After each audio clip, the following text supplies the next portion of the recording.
If you've ever considered sending money overseas, you won't want to miss what follows. Your generosity can bless people, or it can become a hindrance in God's kingdom. World Mission Associates presents Dependency Among Mission-Established Institutions, Exploring the Issues.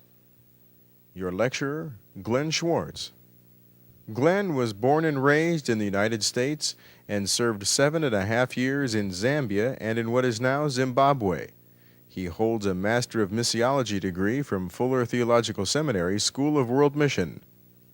Glenn has been involved in missions for the past 35 years and has visited churches on 6 continents and the Pacific Islands.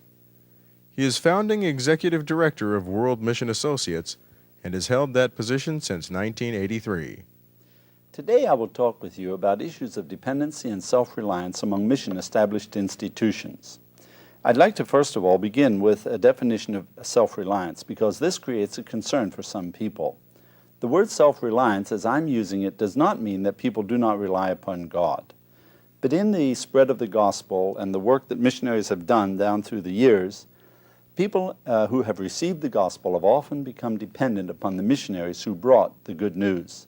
They became dependent not only upon the people, they became dependent upon the money that was brought to them, and they became dependent upon the structures and many of the other things like development projects which accompanied the spread of the gospel.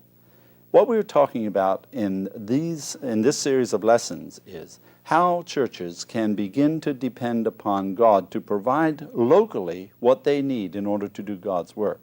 Why is that so important? It is important because unless people are able to take the resources which God has put close at hand, not only for their own to sustain the work they have to do, but they won't have anything to give to anyone else. They will be dependent upon someone to give to them, and they won't be able to help others. And so that's why I want to make that distinction about the concept of self-reliance. All of us must rely upon God.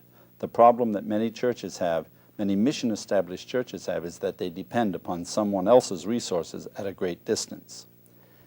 This series of lessons is designed to be accompanied by a study guide.